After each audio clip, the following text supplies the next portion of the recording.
जय सिया राम।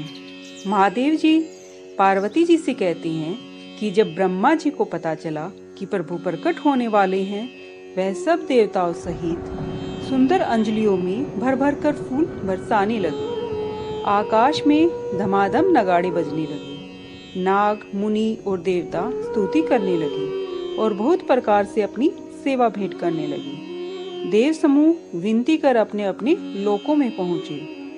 सब लोगों को सुख देने वाले सर्वव्यापी भगवान प्रकट हुए। कृपालु, दीन दयालु, कौशल्या के हितु प्रभु प्रकट हुए। मुनियों के मन को हरने वाले अनोखे रूप को देखकर माता प्रसन्न हुई। सुंदर नेत्र, मेघ के समान सुंदर शरीर, चारों हाथों में शस्त्र लिए, आभूषण पहने, कंठ में वलमाला धारण किए, विशाल नेत्र, शोभा के समुंदर, खर राक्षस को मारने वाले श्री हरि प्रकट हुए। हाथ जोड़कर माता ने कहा, हे अनंत, मैं आपकी स्तुति किस प्रकार करूं? वेद और पुराण आपको माया, गुण और ज्ञान से अतीत कहते हैं। ऐसे जिनको वेद और साधु जन गाते हैं और माया व गुणों के समुंदर हैं। गुणों के स्थान वही लक्ष्मीपति भगत वत्सल्य प्रभु मेरे हित के लिए प्रकट हुए हैं। माया से रचे हुए अनेक ब्रह्मांड आपके रोम रोम में है, यह वेद कहते हैं, और उस पर आपने मेरे गर्भ में वास किया है। यह हास्यास्पद बात सुनकर अच्छे अच्छे ज्ञानवान लोगों की बुद्धि भी स्थिर नहीं रहती। जब माता को ज्ञान हुआ तब भगवान मुस्कुराए। तब पूर्व जन्म की कथाएं सुनाकर माता को समझाया, जिससे पुत्र स्नेह प्राप्त हो। माता की बुद्धि बदल गई। तब वे बोले, हे तात, यह रूप त्याग कर अत्यंत प्रिय बाल लीला कीजिए, उसका सुख बहुत ही अनुपम है।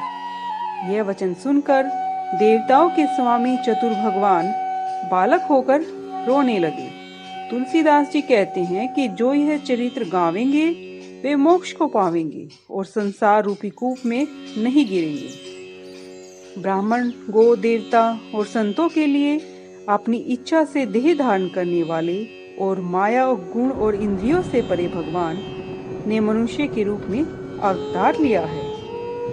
बालक के रोने की बहुत ही प्यारी वाणी सुनकर सब रानियां वहां आई। प्रसन्न होकर दासियां जहां तहां दौड़ने लगी और पूरे पूर्वासी में आनंद छा गया। पुत्र का जन्म कानों से सुनकर महाराजा दशरथ मानो ब्रह्मांड में समा गए। मन में अधिक प्रेम के कारण शरीर रोमांचित हो गया और धीर बुद्धि राजा उठना चाहते थे पर खड़े नहीं हो सके। जिसका नाम सुनते ही कल्याण होता है, वही प्रभु मेरे घर आए हैं। राजा का मन यह सोच के परम आनंद से भर गया। बाजे वालों को बुलाया और कहा, बाजा बजाओ। गुरु विशिष्ट को बुलाया गया। वे ब्राह्मणों सहित राजा के द्वार पर आए। अनुपम बालक को देखा, जो रूप की राशि और जिनके गुणों को कहने में संकोच होता है।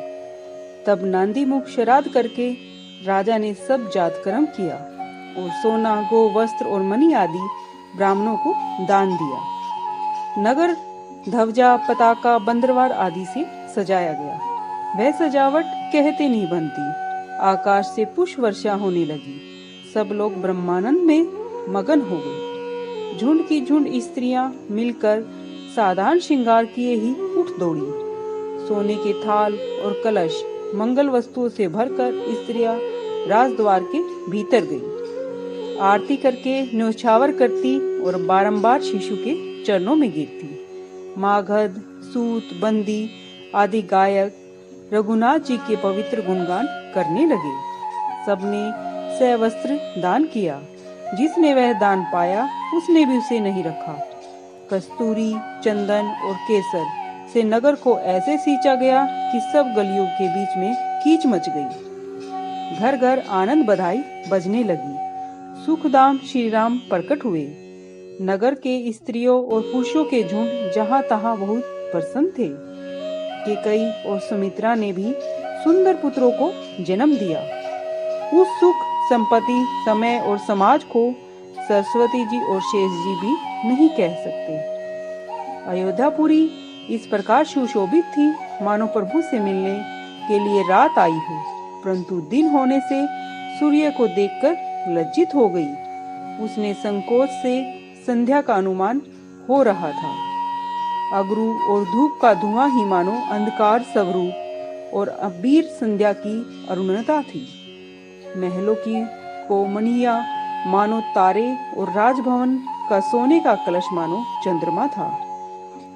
मंदिर में मीठे स्वर से जो वेद की ध्वनि हो रही थी, मानो संध्या के समय के पक्षियों को वो चहचहाट थी। यह कौतुक देखकर सूर्य नारायण अपनी चाल भूल गए। 1 महीना बीत गया, परंतु उन्होंने नहीं जाना। महीने भर का दिन हुआ, यह भेद किसी ने नहीं जाना। रथ सहित सूर्य कौतूहलवश रुके रहे तो रात किस प्रकार होती, यह गुप्त बात को किसी ने नहीं जाना। सूर्य नारायण स्वयं राम गुणगान करते हुए चले। इस महोत्सव को देखकर देवता, मुनि, नाग अपने भाग्य की सराहना करते हुए अपने अपने स्थान को चले गए। जय श्री राम।